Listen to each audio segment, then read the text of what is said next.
Hello, good afternoon, everyone who's here in Zoom and anyone who's joining us live on YouTube. Welcome. We talked about this last week if you were here, but I try and keep this at a short 15 to 20 minutes. I know some folks are popping into Zoom or sitting on YouTube through their lunchtime, and I want to keep it nice and tight so they have some time to actually take care of their bodies too. So we will get started.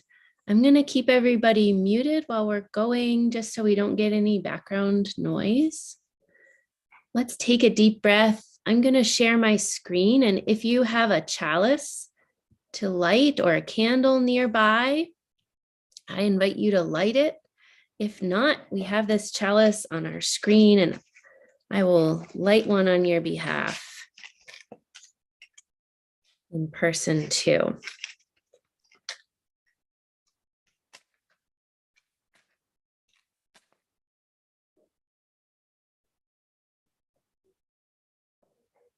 Our theme for our lunchtime meditation this week is a really common theme for Lent, and that is fasting. And I had mentioned last week that I wasn't going to encourage anybody to start a fast or to sort of give up something for Lent until this week when we talked about it, and maybe not at all, maybe never.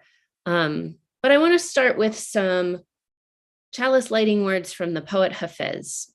And he wrote this somewhere around the 12th century. Like the morning breeze, if you bring to the morning good deeds, the rose of our desire will open and bloom. Go forward and make advances down this road of love. In forward motion, the pain is great. To beg at the door of the wine house is a wonderful alchemy. If you practice this, soon you will be converting dust into gold. O heart, if only once you experience the light of purity, like a laughing candle, you can abandon the life you live in your head. But if you are still yearning for cheap wine and a beautiful face, don't go out looking for an enlightened discipline. Self, if you are listening to this good advice, the road of love and its enrichment are right around the curve.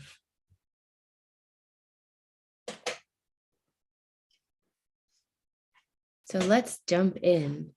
I offered hesitations last week and here at the beginning this week about fasting, because in a consumerist culture, we have these sort of like consumerist pulls toward fasting.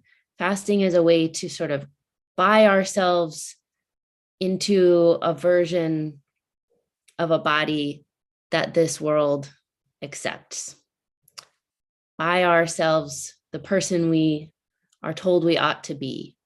So I have a reading to start us off this week, and the reading is by the author you see on the screen. Her name is Lindy West, and she writes this, and I want us to carry this with us if we think about the idea of spiritual discipline, of a fast, and what that means in the context of our society.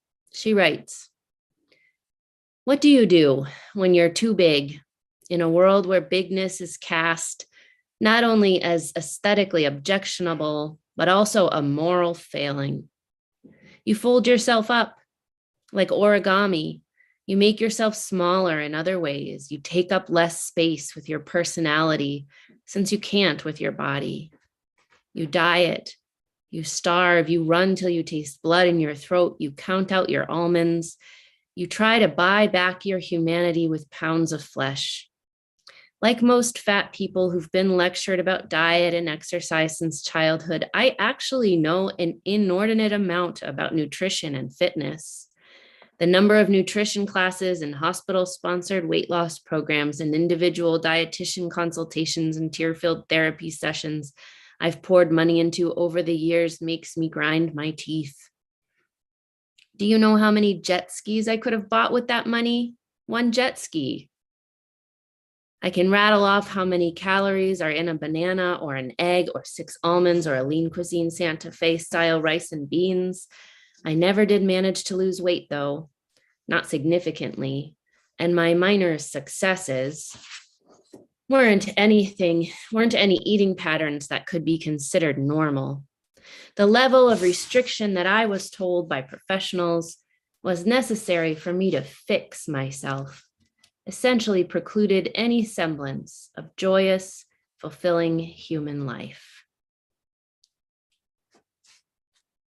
And again, that's Lindy West. Let's take a deep breath and settle into some time of centering. So maybe your shoulders drop away from your ears. You get comfortable where you sit. You get comfortable in this body that is yours. Breathe in, and as you exhale, sink down, eat deep into your soft body.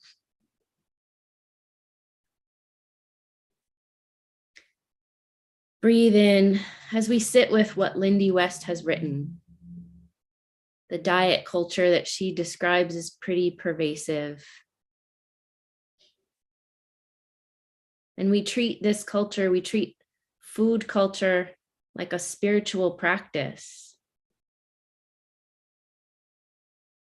But today, as we sit, as we breathe in our bodies, let's set an intention as a spiritual practice to change that conversation, to change the way we think about embodied discipline.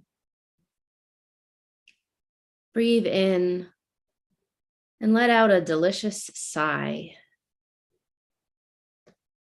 By all means, let us take gentle care of our bodies. But what if we refuse to participate in any embodied discipline that's born out of shame? Breathe in and let your breath flow through you as you release it. For this, I think it helps to turn toward our Muslim siblings.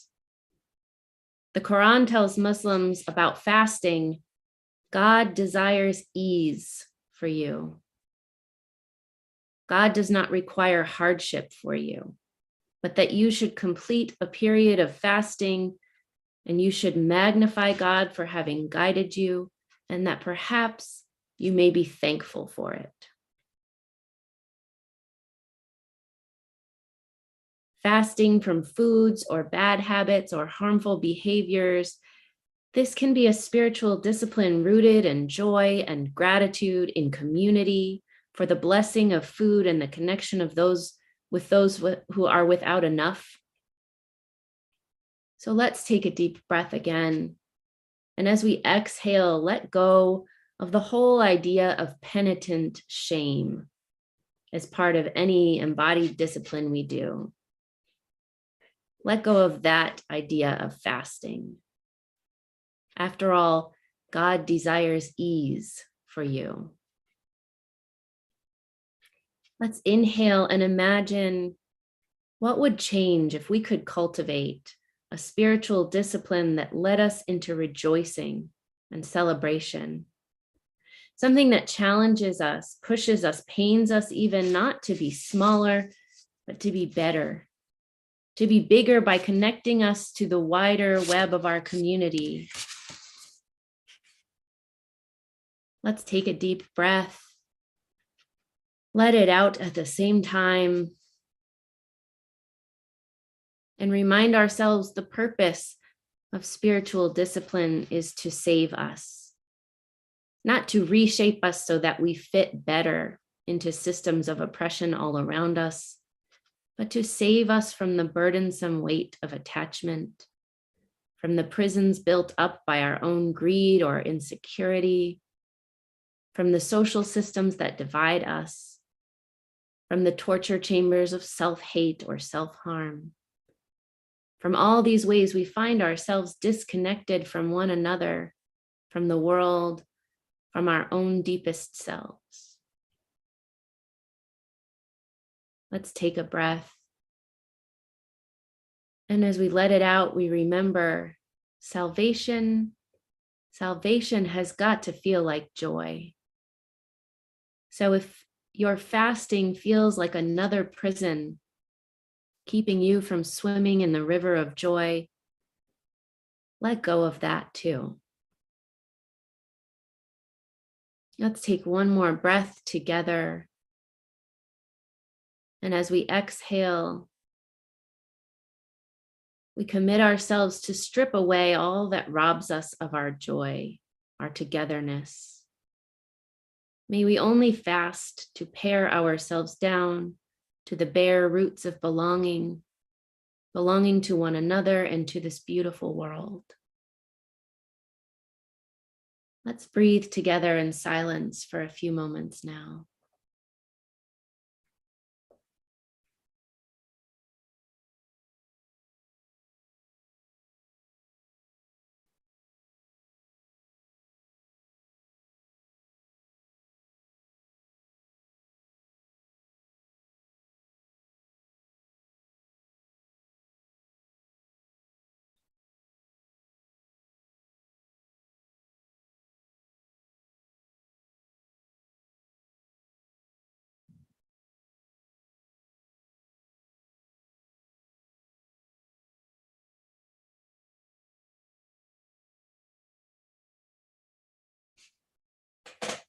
As you start to call your attention back to this space, to this group, to this moment together, I want to offer a closing reading, a closing meditation reading by Mary Oliver.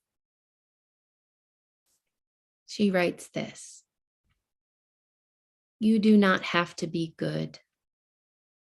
You do not have to walk on your knees for 100 miles through the desert repenting. You only have to let the soft animal of your body love what it loves. Tell me about despair, yours, and I will tell you mine. Meanwhile, the world goes on. Meanwhile, the sun and the clear pebbles of the rain are moving across the landscapes, over the prairies and deep trees, the mountains and the rivers. Meanwhile, the wild geese, high in the clean blue air, are heading home again. Whoever you are, no matter how lonely, the world offers itself to your imagination, calls to you like the wild geese, harsh and exciting, over and over, announcing your place in the family of things. May it be so. Amen."